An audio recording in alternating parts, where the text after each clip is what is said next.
Germany का एक छोटा सा कस्बा है क्लिंगेनबर्ग। यहां पर मिशेल का परिवार रहता था।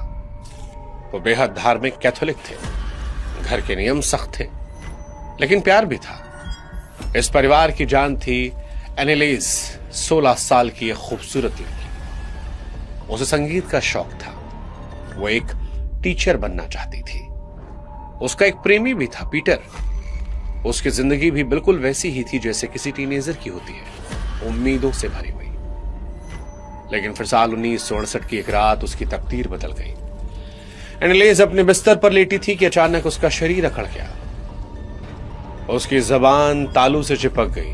वो हाथ पैर हिलाना चाहती थी, लेकिन हिला नहीं पा रही थी। उसे एक प्रकार की मिर्गी का नाम दे दिया।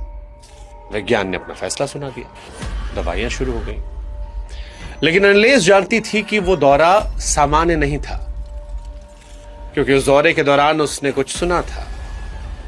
एक आवाज जो उससे कह रही थी कि तुम सिर्फ मेरी हो, मेरी। दवाइयां दी जाती रही, लेकिन एनेलीज की हालत सुधरने के बजाय बिगड़ती रही। अब उसे दिन के उजाले में भी चीखें सुनाई पड़ती। जब वो चर्च में प्रार्थना करने जाती तो उसे वहां शांति नहीं मिलती। उसे लगता कि जिस जमीन पर वो खड़ी है वो जल रही है। सबसे खौफनाक बात यह हुई जब उसने ईसा मसीह और वर्जिन मैरी की मूर्तियों की तरफ देखा। उसे उन मूर्तियों के चेहरे बदलते हुए दिखाई दे रहे थे। पवित्र मूर्तियों के चेहरे पिघलकर राक्षसी चेहरों में बदल गए, जो उस पर दांत पीस रहे थे। उन कानों में लगातार आवाजें आती थीं, तुम नर्क में सड़ोगी, भगवान मर चुका है, तुम शापित हो चुकी।